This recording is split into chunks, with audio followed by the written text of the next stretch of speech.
Welcome back to my channel, the Aurora Restoration Project. This is our third episode, and in the last 11 days, we've actually had over 10,000 subscribers. That's amazing, and thank you very much for subscribing. Our viewers have shown a lot of love towards restoring this old ship, and for that I'm very thankful and humbled.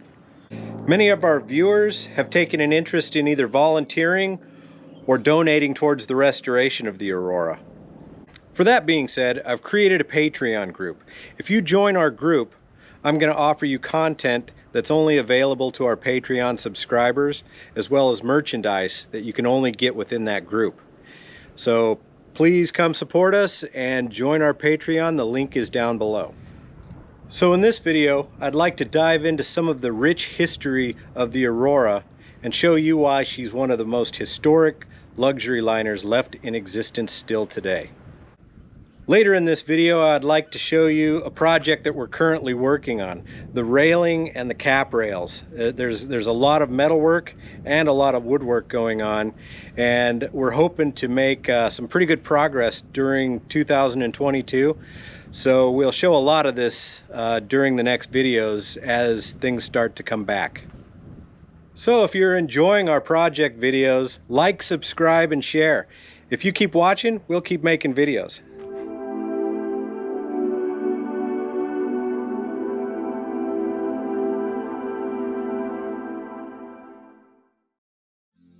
When I found the Aurora, she was named the Faithful, and she was in rough condition to say the least. She had garbage everywhere. I mean, completely filled full of garbage, and I really had to see the light through the trees in order to continue on this project. I was not a boat guy, I didn't know anything about ships, but I knew that this thing had a big history, and I had to do something about it. So I did. She was launched as the Wapen von Hamburg in 1955, and she was the first significant ship that Germany was permitted to build post-World War II. She was also the test platform for Mercedes-Maybach diesel-electric propulsion system. She was originally built as a ferry and serviced from Cuxhaven, Germany to Helgoland, Germany, which is a little vacation island about 3 hours off the coast of Germany. At the time, many called her the phoenix that rose from the ashes. When built, the Wapen von Hamburg was the most technologically advanced ship of her time. She would move on to become one of the most luxurious pocket cruise ships to service the Greek islands. During the early 1960s, she started her film career as the Spectre yacht in From Russia with Love, the second James Bond installment. She was known throughout the world to have some of the most beautiful lines of any liner ever built. This was just the start of her career. I'll talk about a lot more in the next videos.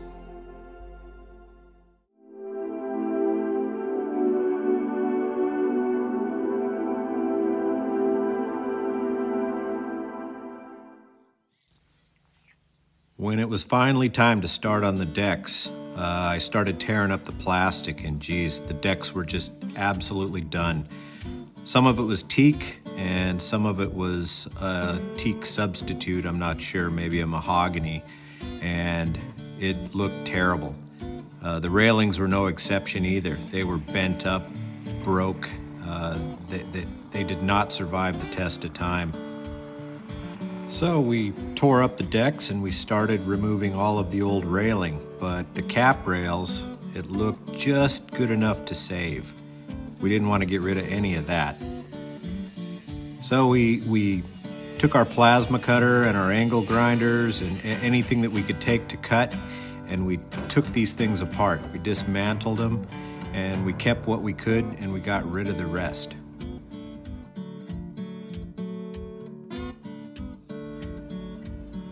There was so much rusty metal attached to these cap rails, I didn't really know if it could be saved. Could we run this thing through a planer? Could we sand it? What could we do at this point of the game? I didn't want to lose any of it because it's really hard to get the old growth teak.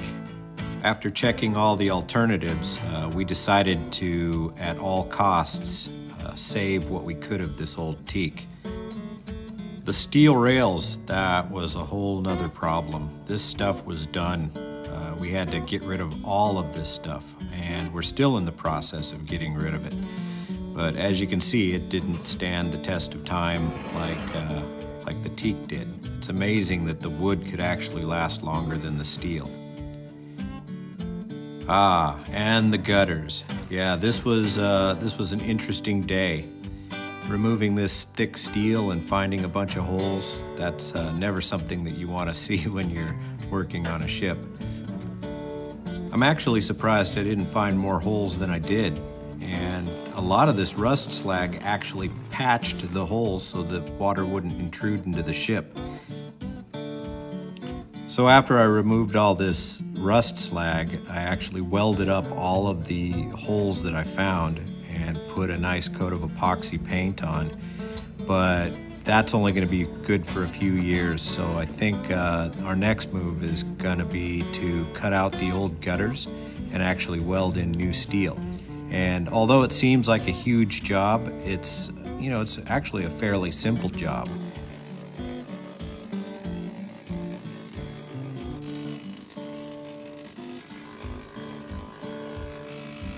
Out of all the tools I've used, this air hammer has proven to be about the most effective one towards rust. I mean, it takes everything down. And look at this. This was just amazing. This stuff had been building up for so many years. It was ugly. And now, it doesn't look so ugly anymore.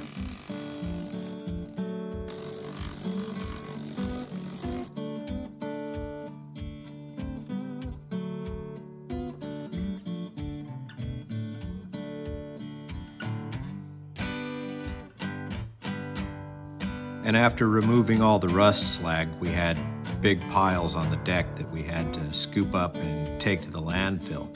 And then, the next fun stage is to repair all of the metal.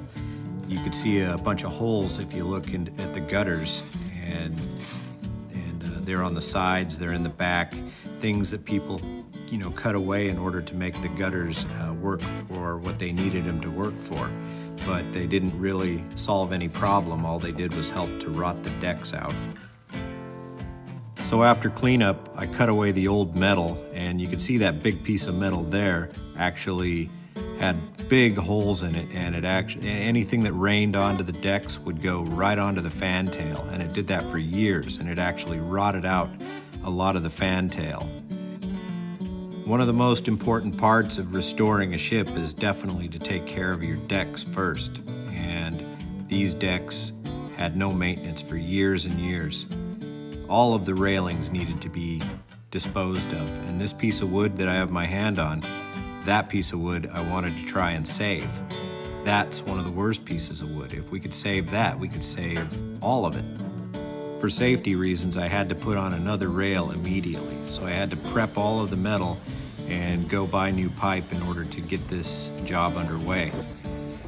Before I started putting on railing, however, I had to finish this welding of the gutters that I needed to do, or else I wouldn't be able to access it after I started putting up the railing. So I cut out the pieces, clamped them into place, and welded them in. It was as easy as that.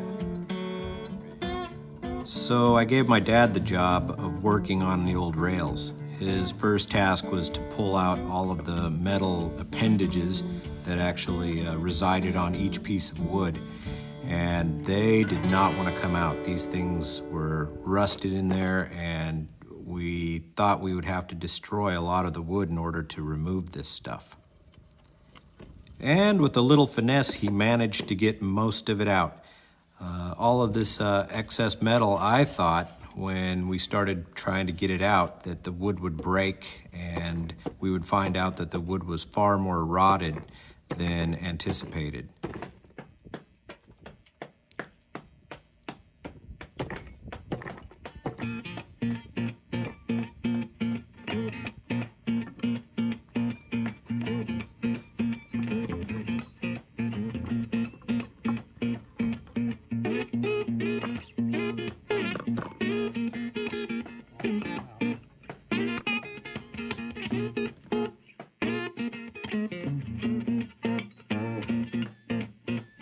So while he was working on the wood, I was working on the steel railing. And geez, these things were not easy. To get one of these things straight up and down, you can't use a regular level. So I had to use a digital level and measure out some of the existing railing in order to get the right angle. Okay, so we've taken the hole saw, we've drilled out a bunch of plugs out of this piece of teak, and we've got them ready. We've got a pile of them here.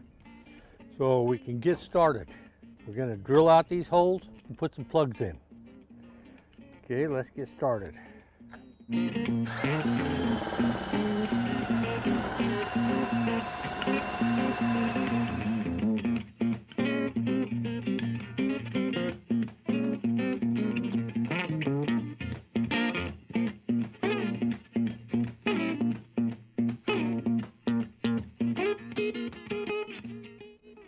Okay, now we've got our glue in place, got the plugs in place. We'll let them set, and then we'll come back and sand it down.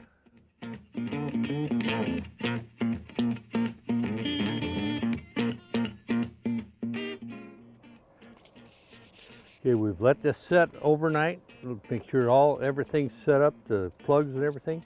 We sanded it down, making sure to sand with the grain. And as you can see, it's almost disappeared. This one had a little stain around it before, and it's showing through, so it gives the wood a little more character. But this one is practically invisible.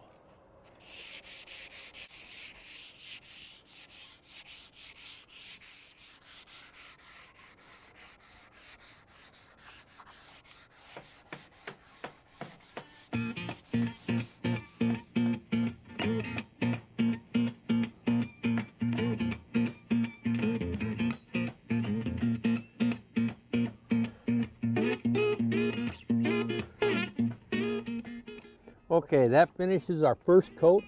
We're going to put 2 or 3 more coats on here before we do our final sanding and before we put on our final coat. But while we're waiting for this one to dry, take a look at the grains in this wood. This is old growth wood. You just can't get this anymore. And that's why we're trying to preserve as much of this as we can. The rotten parts of the railing needed some wood repair, and these were ugly. You could see where the bolts had actually rotted clear through. So I decided I would try a technique that I thought up to splice some new wood in. I had to drill a hole in the wood and actually pull out this stuff. I mean, it's pretty self-explanatory, really. I just needed to make a giant plug that went halfway through the wood. I'm sure that there's a lot better ways to do this job, but this is what I had on hand, and it seemed like the most reasonable solution.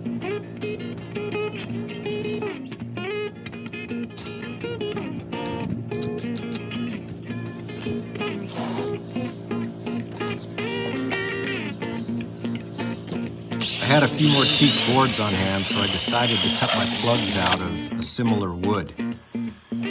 And it seemed to be very difficult to cut, but it seemed to work out pretty good.